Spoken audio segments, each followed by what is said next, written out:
বর্তমানে বাংলাদেশ জেলে প্রায় ৬,০০০-এর অধিক যাবজ্জীবনপত্র বন্দী আছেন এবং ২৫০০ থেকে একটু বেশি সংখ্যা আছেন ফাঁসির মৃত্যুদণ্ডপ্রাপ্ত আসামি। আমার ডেফিনেশনে কারা বিধি মোতাবেক ভিআইপি বন্দী বলে কিছু নেই।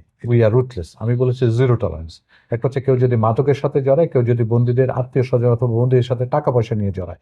দুইটা কেসে কিন্তু প্রচুর চাকরিচ্যুতি হয়েছে, সংখ্যাটা কম নয়। মনে হয় যে গত এক বছরে সব মিলিয়ে বাধ্যতামূলক অবসর মোর দেন 100 কিন্তু 100+ আমাদের কর্মকর্তা কর্মচারী কিন্তু চাকরিচ্যুত হয়েছে, অবসর গিয়েছে অথবা সে বাধ্যতামূলক অবসর গিয়েছে।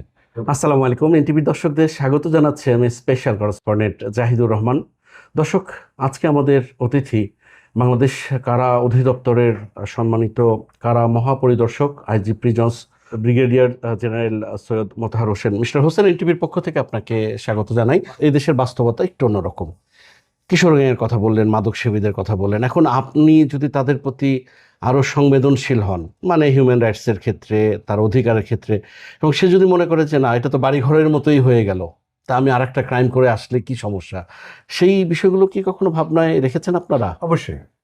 এটা আপনি যেটা বললেন যে বিষয়টা অনেকের অ্যাপারেন্টলি তাই মনে হবে যে কারাগার যদি মানে যদি কমফোর্টেবল হয়, মানুষ তো এসে এখানে ভয় পাবে না। কারাগার কিন্তু ভয়ের জায়গায় ছিল এবং ভয়টাকে নেগেটিভ ইমেজ নিয়েই কিন্তু কারাগার সৃষ্টি। একসময় কারাগার ছিল পুরো কর্পোরাল পানিশমেন্ট, মানে এসে পিটানো, তক্তা করে ঝুলিয়ে রাখা, তারপর আপনি পিটিয়ে সোজা করার যে কথাটা সোজা করে বলে, ওই পদ্ধতিতে কিন্তু কারাগারটা প্রথম কিন্তু চালু হয়েছিল এই মোড়ে।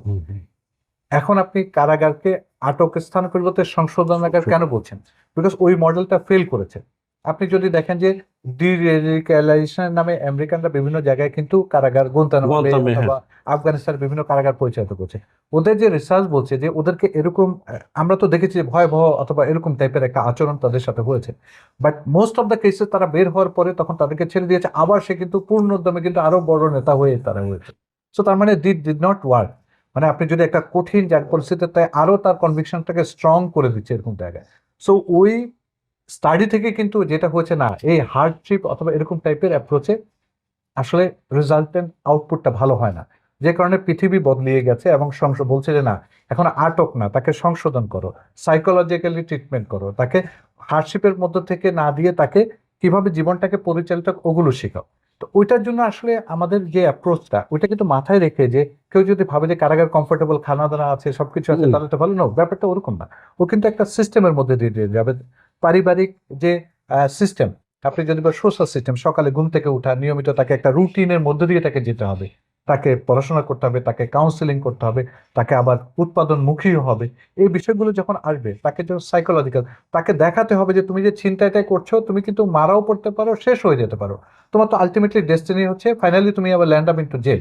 বাট তুমি এটা না করে যদি এই পথটা ফলো করো, তোমাকে তো আর জেলে আসতে পারো, তুমি ভালো থাকতে পারবে। তাকে যদি কর্মমুখী করে দিতে পারি, তাহলে এখন অনেক জায়গায় কাজ নাই, ও বলে যে আমি আর কি করবো চিন্তায় ছাড়া, আমার তো আর কিছু পারি না। তাকে যদি কোনো একটা স্কিলে আমি ট্রেন করে দিতে পারি, তখন সে দেখা যাবে, ধরেন সে কম্পিউটারের স্কিল হলো, সে মেশিনের স্কিল হলো, সে প্লাম্বিং ইলেকট্রিশিয়ান হলো, তার কিন্তু তখন কিন্তু বাইরে কাজ পাবে। আমরা কিন্তু ওই চেষ্টাটাও করছি যাতে কারাগার থেকে ট্রেনিং পেয়ে আমরা এখন বর্তমানে 39 ট্রেডের ট্রেনিং করাচ্ছি, এরা যাতে বাইরে যেয়ে কিছু কাজ করতে পারে। তাকে টুলস বক্স দিচ্ছি, সমাজসেবার অধিদপ্তর সহায়তায় মেশিন দিচ্ছি, তাকে কার্পেন্ট্রি কাজ করার জন্য টুলস কিনে দিচ্ছি, মহিলাদের সেলাই মেশিন কিনে দিচ্ছি, যাতে সে বের হওয়ার পরে কাজটা করতে পারে। সো প্রবাবলি যদি ধীরে ধীরে যদি এই সহায়তাটা আমরা বাড়াতে পারি, প্রবাবলি আপনি যেটা বললেন ওইটা পরিবর্তে মানুষ তো ফ্রি থাকতে চায়। কেউ তো কারাগারে আসলে যতই আরাম করেন আপনি, কিন্তু কেউ কিন্তু তার ফ্রিডম অফ মুভমেন্ট ক্যান্সেল করে, দ্যাট ইজ দ্য সবচেয়ে টাফেস্ট থিং। কিন্তু আপনি যদি বলেন আপনি একটা কমপ্লিট একটা এসি রুমে আপনি আগামী 15 দিন আপনি বেরোতে পারবেন না, আমার মনে হয় যে আফটার সাম টাইম আপনাকে এসিটা অসহ্য মনে, ব্যাপারটা ওরকম। যারা মোবাইল নিয়ে ধরা পড়ছে, মাদক সহ ধরা পড়ছে, তাদের জন্য আপনার কি শাস্তি? কারাগারে একটা নিজস্ব একটা বিচার ব্যবস্থা আছে। প্রতিটা কারাগারে কেস টেবিল বলে একটা জায়গা আছে, যেখানে জেল সুপার জেল কোডের নিয়ম নীতি করে কেউ যদি কারা আইন ভঙ্গ করে, তার কারা আচরণ বিধি লঙ্ঘন করে, তার বিরুদ্ধে পানিশমেন্ট দিতে পারে। সো এটা পানিশমেন্টগুলো বিভিন্ন ধাপের হতে পারে। তার প্রভিশন ক্যান্সেল, মেইনলি আমরা তার প্রভিশন, তার যে অথরাইজেশনগুলো আছে ওগুলো কার্টেল করে দিই। সে যেমন টেলিফোনে কথা বলা বন্ধ হয়ে যাবে, তার দেখা সাক্ষাৎ বন্ধ হয়ে যাবে, অথবা যদি সিরিয়াস ক্রাইম করে তাকে ডান্ডাবেড়ি পড়ানো হয়, অথবা যদি আরও হয় যে তাকে একটা সেলে আটক রাখা হয়, সো সে তখন দিনের বেলা আর বেরোতে পারে না, সে ওইখানেই থাকতে হবে। সো এই বিষয়গুলো, তারপর তার যদি সাজা মৌকুব, যে রেয়ারটা ক্যান্সেল হয়ে যায়, সেই লং টাইম সাজা হলে কিন্তু রেয়ারটা তাদের জন্য অত্যন্ত গুরুত্বপূর্ণ। সো আচরণবিধি ভঙ্গের জন্য এই প্রভিশনসগুলো যখন কার্টেল হয়ে যায়, তখন আমরা কিন্তু তাদেরকে কিন্তু ওইটা তারা কিন্তু বেসিক্যালি এইসব সুবিধাগুলো যখন বঞ্চিত হয়, তা এটা মেনে নেওয়া অত্যন্ত কঠিন। আপনি কারাগারে থাকবেন, আপনার 15 দিন পর দেখা করা হতো, আপনার 2 মাস আপনার দেখা সাক্ষাৎ বন্ধ হয়ে গেল। তো this are serious issue, telephone কথা বলা কেটে গেল। সো এগুলো আমরা যখন করি তখন তাদের জন্য একটা বিচার ব্যবস্থার মধ্যে তারা চলে, এবং এক্সট্রিম কেসে তাকে অন্য জায়গায় পাঠিয়ে দিলাম, যে সে চট্টগ্রামের বন্দি, তাকে পাঠিয়ে দিলাম পঞ্চগড়, তার কিন্তু দেখা সাক্ষাৎ থেকে সবই কিন্তু টাফ হয়ে গেল। সো তারা কিন্তু ওই বিষয়গুলো মাথায় রেখে কিন্তু তারা আচরণবিধিটা ঠিক রাখে। আর যদি ফৌজদারি কোনো অপরাধ করে, লাইক সে যদি মারামারি, কাটাকাটি অথবা কোনো রকম এরকম, তাহলে কিন্তু তার বিরুদ্ধে আবার নতুন মামলা রুজু হয়, এবং তার বিরুদ্ধে আলাদা তখন বিচার, মানে যেটা ফৌজদারি আইনের বিচার, ওটা হয়। আর একটা বিষয় বেশ শোনা যায়, ভিআইপি বন্দি, এটা কারা? আমার ডেফিনেশনে কারা বিধি মোতাবেক ভিআইপি বন্দি বলে কিছু নেই, এটা let it be very clear. আমার কাছে শ্রেণীপ্রাপ্ত বন্দি আছে, ডিভিশন 1, ডিভিশন 2 এবং সাধারণ বন্দি। তো যারা ডিভিশন 1 প্রাপ্ত আসেন, এটা হচ্ছে 2টা ক্যাটাগরি আছে। একটা হচ্ছে সরকারি বিধিবিধান মোতাবেক যদি নবম গ্রেড এবং উপরে হয়, ফার্স্ট ক্লাস যারা সরকারি চাকরি করেন, কর্মকর্তা থাকেন, তাদেরকে অটোমেটিক্যালি আদালতের একটা নির্দেশনা আছে, অনুসারে আমরা ডিভিশন দিই, এবং ডিভিশন হিসাবে বন্দি হিসাবে তারা কিছু মানে নর্মাল বন্দি থেকে কিছু অ্যাডেড ফ্যাসিলিটিস ওখানে পান। একইভাবে সমাজে যারা গণ্যমান্য ব্যক্তি আছেন, ব্যবসায়ী আছেন, অথবা এমপি, মিনিস্টার আছেন, ওনারা এই ক্যাটাগরিটা হচ্ছে সমাজে গণ্যমান্য ব্যক্তি, যাদের লাইফস্টাইলটা একটু উচ্চ মডেল। তো তাদের হচ্ছে সিস্টেমটা হচ্ছে, তার ডিস্ট্রিক্ট ম্যাজিস্ট্রেট অথবা আদালতের মাধ্যমে আদেশ পেলে আমরা কারাবন্দি মোতাবেক তাদেরকেও ডিভিশন। সো তাদেরকে হয়তো আপনারা ডিভিশন ভিআইপি বলে বলছেন, বাট সত্যিকার অর্থে জেল তো জেলই। এখানে আপনি সাধারণ বন্দি থেকে কিছু এডিশনাল বেনিফিট পান। এখন এডিশনাল বেনিফিটটা কি, আপনি যদি আমাকে ডিফাইন করে, তাহলে আপনি বুঝতে পারবেন যে it is not something VIP arrangement. আপনি ওনারা একটা খাট পাবেন, একটা টেবিল পাবেন, একটা চেয়ার পাবেন, উনি লেখালেখি করার জন্য নোটবুক এবং এই বিষয়গুলো, পেন পাবেন, আর হচ্ছে ওনার জন্য পেপার থাকে। So this are the additional thing. এবং ফুডের ক্ষেত্রে তাদের কিছু ওনারা যেমন অন্য বন্দীদের যেমন 60 গ্রাম বরাদ্দ থাকে, ওনাদের জন্য বরাদ্দ হচ্ছে 211 গ্রাম। সো 2 বেলা উনি প্রোটিন পান, এবং উনি ওই আইটেমটা চুজ করতে পারেন, সংখ্যাটা কম যে কারণে জেল কোর্ট তাদেরকে কি খাবেন উনি চুজ করতে পারেন। সো আমরা ওইটার মধ্যে থেকে অ্যারেঞ্জমেন্ট করি। So this are the additional arrangement সত্যিকার অর্থে। সো আপনি এটাকে যদি ভিআইপি হিসাবে যদি এই অ্যারেঞ্জমেন্টটা স্যাটিসফাই থাকেন, দিস ইজ ওকে। আমি জেলখানার মনে করি যে দিস আর ভেরি প্রেশাস। আপনি ফ্লোরে থাকছেন আর খাটে থাকছেন, এটার মধ্যে কিন্তু পার্থক্য হবে। এসি টেসি তো আর নাই যে এত ভিআইপি বলি, না। কি তাদের কি ফ্যান আছে? কারাগারে আসলে এসি থাকার কোনো সুযোগই নাই, এটা আসলে একটা মিথ আর কি, যে এসি, ফ্রিজ, টেলিভিশন। ভিআইপি যখন শব্দটা আসে, না, এটা কোনো সুযোগই নাই, বিকজ আমার কারাগারে কোনো সত্যিকার অর্থে যেখানে বন্দীরা থাকেন ওখানে কোনো এয়ার টাইট করার কোনো প্রভিশনই নাই। দরজা যেটা আছে এটা হচ্ছে কিন্তু গ্রিল। সো আপনি ওইখানে এসি কোথায় লাগাবেন? আর এটা আসলে কারাগারে, ইভেন আমার জেলা সুপারদের রুমে এসি নেই, কারাগারের ভিতরে থাকার তো প্রশ্নই আসে না। আর আপনি অন্যান্য প্রভিশনসগুলো আসলে ম্যাল প্র্যাকটিস যেটা বলেন, that is something different. But যদি প্রভিশন আপনি যদি অ্যাকর্ডিং টু দ্য রুল বলেন, দিস ইজ নট পসিবল। বাংলাদেশে এখন যে পরিস্থিতি চলছে, ধরেন কেউ একবার গিয়ে মন্ত্রী, আবার কেউ কারাগারে, এই যে একটা বিষয়, এবং আমরা দেখি ক্ষণে ক্ষণে, যেমন সাবেক একজন আলোচিত ডিআইজি প্রিজন, উনি একটা সময় বলছেন যে এরকম উনি থাকতে এই করতেন। কখনো স্বার্থের দ্বন্দ্ব তৈরি হয় আপনাদের মধ্যে এরকম? চ্যালেঞ্জ তো থাকে, যেটা যে কারণে সবসময় বলা হয় যে কারাগার, মানে যেটা আমি শুনে এসেছি যে বিরোধী দল, মানে কারাগারে যারা বন্দী থাকেন তাদের একটা বড় সংখ্যক আসলে অপোজিশন পলিটিক্যাল পার্টি অথবা এরকম টাইপের, এবং পরবর্তীতে ক্ষমতার পালাবদলে ওনারা পাওয়ারে চলে যায়। এটা কিন্তু বাংলাদেশে একটা প্র্যাকটিস। আমি যেটা বললাম যে আপনার প্র্যাকটিক্যাল যে সিচুয়েশন হচ্ছে, তো যে কারণে এখন যারা বিভিন্ন গুরুত্বপূর্ণ দায়িত্বে আছেন, আপনি যদি দেখেন গত 17 বছরে কিন্তু বিভিন্ন পর্যায়ে কিন্তু একটা বড় সংখ্যক কিন্তু ওনারা বিভিন্ন সময় কারাগারে ছিলেন, লম্বা সময় ছিলেন, সময়ে কিন্তু ছিলেন। আমাকে অনেকে বলছে আমরা তো বেশিরভাগ সময় কারাগারেই ছিলাম, এরকম যখন আমার সাথে ইন্টারাকশন। সো মানে এটা কিন্তু দেখা যায় সব সময় কিন্তু এটা হয় যে একটা মানে হয়তোবা একটা গোষ্ঠী যারা হয়তোবা এখন কারাগারে আছেন, হয়তো পরবর্তীতে পাওয়ারে চলে গেছে। বাট কারাগারকে কিন্তু আপনি যদি দেখেন, কারাগারের জবটা কিন্তু অত্যন্ত চ্যালেঞ্জিং। এক্ষেত্রে আপনাকে কিন্তু have to keep A balance. আপনি এক্সট্রিম যদি কোনো পদক্ষেপ নেন, ওটার কিন্তু side effect, serious side effect হয়, এবং এটা আসলে আলটিমেটলি ডিপার্টমেন্টটাকে ক্ষতিগ্রস্ত করে। তা আমি যেটা দেখেছি, আমাদের রোলটা কি এখানে, আমাদের রোলটা হচ্ছে ন্যায্যতা ইনশিওর করা, কাউকে এক্সট্রা কোনো ফ্যাসিলিটিস না দেওয়া, অথবা যার যেটা প্রাপ্য ওইখান থেকেও কাটতে না করেন। এবং আমরা এটাই করারই চেষ্টা করছি যে আপনার আইডেন্টিটি, পলিটিক্যাল আইডেন্টিটিকে আমরা, কারণ জেলখানার ভিতরে আমার পলিটিক্যাল আইডেন্টিটি আমার জন্য গুরুত্বপূর্ণ না। উনি একজন বন্দী, ওনার স্ট্যাটাসটা কি, উনি কি ডিভিশন প্রাপ্ত না ডিভিশন ব্যতীত, এবং তাকে ওভাবেই এবং তার প্রভিশন যেটা প্রাপ্য ওইটা ইনশিওর করা। সো আমরা কারোর প্রতি অবিচার করছি না, এবং যাদের প্রাপ্যতা যা যা প্রাপ্য তো এটা ইনশিওর করার চেষ্টা করছি। আমার মনে হয় তাতেই কিন্তু দিস ইজ ওকে। মানে এটা যদি করতে পারি, আমরা সবাই মিলে যদি করতে পারি, কারাগার তাদের কাজটা সঠিকভাবে করবে বলে বিশ্বাস। তো 2 বছরের একটা পরিসংখ্যান এসছে, প্রায় 227 জনের মৃত্যু হয়েছে কারাগারে, এবং এটা নিয়ে মানবাধিকার সংস্থাগুলো বেশ উদ্বিগ্ন। এবং যারা মারা গেছেন তাদের পক্ষ থেকে বলা হয়েছে যে কারা নির্যাতনে তাদের প্রিয়জন কিংবা তাদের দলের লোক মারা গেছেন। এইসব বিষয়ে আপনার বক্তব্য কি? কারাগারে আবার আপনি যে সংখ্যাটা বললেন, এটা আসলে আমাদের হিসাবে তো একটু এদিক ওদিক হতে পারে, বাট একটা সংখ্যা। এবং আমরা কোনোভাবেই একজন বন্দিও আমরা চাই না যে মৃত্যুবরণ করুক, এবং এটা আমাদের কারা ডিপার্টমেন্টের সকলের কিন্তু প্রচেষ্টা। সো যে কারণে কোনো বন্দি মারা গেলে কিন্তু ওই কারাগারটা, আমি দেখেছি যে ব্যক্তিগতভাবে দেখেছি, সুপার, জেলা থেকে শুরু করে সবারই কিন্তু মুডটাই কিন্তু ডাউন হয়ে যায়। সো কারণ উনি আমার কাছে ছিলেন, আমার হেফাজতে ছিলেন, আমি তাকে নিরাপদ রাখবো বলে শপথ গ্রহণ করেছি, এমন যে উনি মারা গিয়েছেন। তো এইটা ক্ষেত্রে আমাদের একটা বড় একটা সমস্যা, মানে আমি বলবো যে আমাদের নিজেদেরও মুডের একটা বিশাল ক্ষতিগ্রস্ত হয় কোনো বন্দি মারা গেলে, সবাই একটু মন খারাপ হয়। আমরা কোনোভাবেই চাই না যে কোনো বন্দি মারা যায়। বাট আপনি যদি দেখেন যে এই সংখ্যাটা, আমি যেটা বললাম যে আপনার সংখ্যাটা হচ্ছে পুরো বছর টার্নওভার প্রায় 10 লাখের 9 লাখের অধিক কনসিস্টেন্ট। না, আপনি তো বলছিলেন যে প্রায় 1 কোটি লোককে আপনার ডিল করতে হয়। বাট আমি যদি সারা বছর বন্দির সংখ্যাটাই ধরি, প্রায় 9 লক্ষ প্লাস, মানে 10 লক্ষের কাছাকাছি বন্দি আমার কাছে আসে আর যায়। এর মধ্যে থেকে ধরেন 227 জন আপনি বলেন যে মারা গেছেন। তো আপনি যদি সংখ্যা অথবা পার্সেন্টেজ হিসেবে দেখেন, সংখ্যাটা কিন্তু কম, মানে অত উদ্বিগ্ন হওয়ার কত বিষয় না। বাট হেফাজতে যেহেতু কারাগারে অন্তরীণ অবস্থায় মারা যাচ্ছেন, তার কারণে সংখ্যাটা কিন্তু ম্যাটার করে। এবং আমরা প্রতিটা মৃত্যুকে কিন্তু আলাদাভাবে ইনভেস্টিগেট করি। এবং আমি আপনাকে একদম দৃঢ় চিত্তে বলতে পারি, নির্যাতনের কারণে কোনো বন্দী মারা যায়নি, এটা আপনাকে একদম 200% আমি গ্যারান্টি দিতে পারি।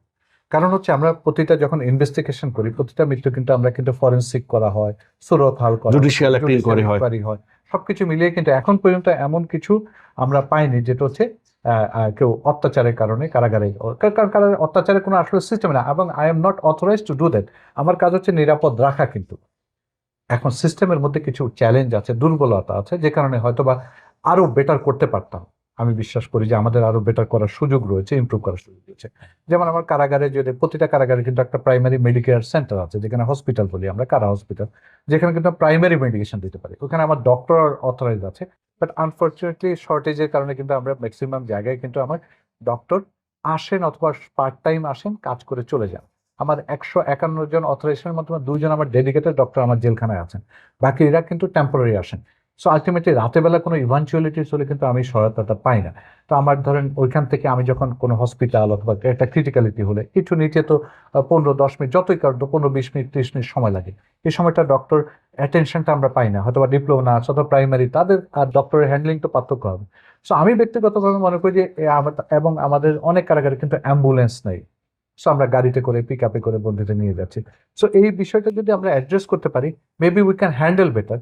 বাট মৃত্যুটা আসলে আমরা যে কতটুকু কমিয়ে আনতে পারবো, যেটা যেমন আছে, কারণ অনেক বন্দী আছেন অনেক মেডিকেল কমপ্লিকেশন নিয়ে, মানে আমাদের কারাগারে থাকেন, প্রচুর মেডিকেশন লাগে, তার এটা লাগে ওটা লাগে। সো আমরা দেওয়ার চেষ্টা করছি। অবহেলা এবং নির্যাতন, এই দুইটা আমি আপনার সাথে ডিসএগ্রি করি, আমরা করছি না। আমি আপনাকে একদম প্রাউডলি বলতে পারি। আমি অবহেলার নির্যাতনের কথা বলিনি আপনাকে। না, অনেকের মৃত্যুর কথা বলছি। অভিযোগটা বলে, অনেকে কিন্তু অভিযোগ করেন, বাট এটা আসলে ওই পারসেপশন নির্ভর, যে এটা হইতে পারে, হয়তো বা এরকম হচ্ছে, বাট বিষয়টা তা না। We remain very কশাস। আমাদের অফলেট আমরা আমাদের হেডকোয়ার্টারে একজন ডিআইজি হেলথ এনেছি, যিনি আসলে পুরো সারাদিন কিন্তু এই বন্দি ইভাকুয়েশনের কাজগুলো করছেন। আপনি যদি দেখেন যে গত 1 বছর আমরা কতজন বন্দিকে বিভিন্ন বাইরের হসপিটালে নিয়েছি, এই সংখ্যাটা কিন্তু এনর্মাস।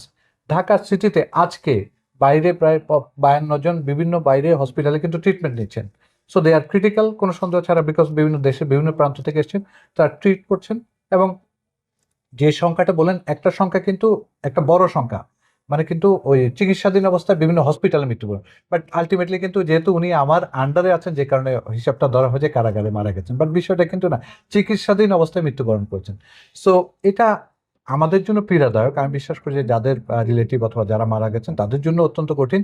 তাদের প্রতি আমার সমবেদনা অবশ্যই আছে, বাট আমরা চেষ্টা করছি প্রতিনিয়ত ইমপ্রুভ করার জন্য। আমি বিশ্বাস করি যে আমার যদি চ্যালেঞ্জগুলো একটু কিছুটা আমরা যদি সরকারের সহায়তা পাই তাহলে হয়তো আরো বেটার করতে পারবো। পরিসংখ্যান দেখেছি যে আপনার কারাগার কর্তৃপক্ষের মধ্যে প্রায় 2 বছরের মধ্যে প্রায় 5 শতাধিক ব্যক্তিকে নানা মেয়াদে শাস্তি দেওয়া হয়েছে, চাকরিচ্যুত করা হয়েছে। এটা আপনার জন্য কতটা চ্যালেঞ্জের এবং এদের সংখ্যাটা কেমন? এদের জন্য আপনার বার্তাটা কি? এটা বিভিন্ন পেশাগত ডিসিপ্লিন ভায়োলেশনের কারণে এই পানিশমেন্টটা হয়েছে। আসলে জেল ডিপার্টমেন্টটা যেহেতু আমরা বাংলাদেশের ক্রিমিনাল মাইন্ডেড লোকজনগুলোকে হ্যান্ডেল করি, এবং আমার যদি কর্মচারীদের প্রভিশনশীলতা সুযোগ সুবিধাটার কথা বলি, এটা অন্যান্য ডিপার্টমেন্টের তুলনায় কিছুটা পিছিয়ে আছে। সো যে কারণে যখন কাজ করতে যে, বাট এটা কোনো এক্সকিউজ না ডিসিপ্লিন ভায়োলেশনের জন্য, বাট কাজ করতে যখন কাজ করছি আমরা, তখন দেখা যায় বিভিন্ন অপরাধের সাথে যুক্ত হয়ে যায়। যেমন সবচেয়ে দুটো কঠিন অপরাধ হচ্ছে, একটা হচ্ছে মাদক রিলেটেড অপরাধ, আরেকটা হচ্ছে আর্থিক, বিভিন্নভাবে বন্দীদের অথবা বন্দীদের আত্মীয় স্বজনের সাথে বিভিন্নভাবে ব্লাফ দিয়ে অথবা বিভিন্ন ছলছুটায় টাকা আদায় করা, অথবা বিভিন্ন তাকে জিম্মি করে টাকা আদায় করা। এই দুটো ব্যাপারে কিন্তু আমরা একদম বলেছি উই আর রুথলেস। আমি বলেছি জিরো টলারেন্স। একটা হচ্ছে কেউ যদি মাদকের সাথে জড়ায়, কেউ যদি বন্দীদের আত্মীয় স্বজন অথবা বন্দীদের সাথে টাকা পয়সা নিয়ে জড়ায়। এই দুইটা কেসে কিন্তু প্রচুর চাকরিচ্যুতি হয়েছে, সংখ্যাটা কম নয়। কত? আমার মনে হয় যে গত 1 বছরে সব মিলিয়ে বাধ্যতামূলক অবসর সহ মোর দেন 100, কিন্তু 100+ আমার কর্মচারী কিন্তু চাকরিচ্যুত হয়েছে, অবসর গিয়েছে, অথবা সে বাধ্যতামূলক অবসর গিয়েছে। সো ওরকম টাইপের একটা পরিস্থিতি। মোর দেন 500+ আমি মনে করি যে যাদেরকে বিভিন্ন বিভাগীয় মামলায় তাদেরকে, এছাড়াও চাকরি এক্সট্রিম পানিশমেন্ট ছাড়াও অন্যান্য এর আরো প্রায় 500 মতো জনবল আছেন যাদেরকে আমরা কিন্তু আন্তঃবিভাগীয়, মানে তার বিভাগের বাইরে বদলি করেছি এইসব অপরাধে যুক্ত হওয়ার জন্য। সো আমরা এটাকে ডিপার্টমেন্টকে শৃঙ্খলাজনিত অপরাধগুলোকে কিন্তু আমরা ছাড় দিচ্ছি না, এবং message should be very loud and clear. মাদক এবং আর্থিক দুর্নীতির সাথে জড়া হলে তারা ডিপার্টমেন্টের স্থান নেই। বাকি অপরাধগুলো করলে কেউ যদি জড়ায় এবং আমরা যদি সঠিক প্রমাণ পাই, আমাদের কাছে এভিডেন্স, তাতেও ছাড় নেই, and they will be getting their dose. So এক্ষেত্রে আমি বলবো যে অনেক ইমপ্রুভ করেছে। আপনি একদম জামিন নিয়ে, সিট বাণিজ্য, খাবার দাবার নিয়ে সমস্যা, হসপিটালের বেড নিয়ে বাণিজ্য, এগুলো অনেক অভিযোগ অতীতে হয়তো আপনার ছিল, অনেক বেশি ছিল, বর্তমানেও আছে, একদম জিরোতে যায়নি, বাট কমে এসেছে। এবং আমার কাছে প্রমাণ পেলে আমি নিশ্চিত করে বলতে পারি আই উইল নট স্পেয়ার। আমি তাকে অবশ্যই বিচারের মুখোমুখি এবং শাস্তির মুখোমুখি হব। এই মুহূর্তে কারাগারে কতজন যাবজ্জীবন এবং ফাঁসির আসামি রয়েছে? বর্তমানে বাংলাদেশ জেলে প্রায় 6,000-এর অধিক যাবজ্জীবন বন্দী আছেন, দণ্ডপ্রাপ্ত বন্দী আছেন, এবং 2500 থেকে একটু বেশি সংখ্যা আছেন মৃত্যুদণ্ডপ্রাপ্ত আসামি আমরা কারাগারে আছে। এই মুহূর্তে মৃত্যুদণ্ডপ্রাপ্ত নারীর সংখ্যা আছেন 76 জন। এবং বাংলাদেশ ইতিহাসে আসলে এই পর্যন্ত কন্ট্রোভার্সি আছে একজনের, আমি শুনেছি, বাট আমি আসলে কোনো ডকুমেন্ট পাইনি।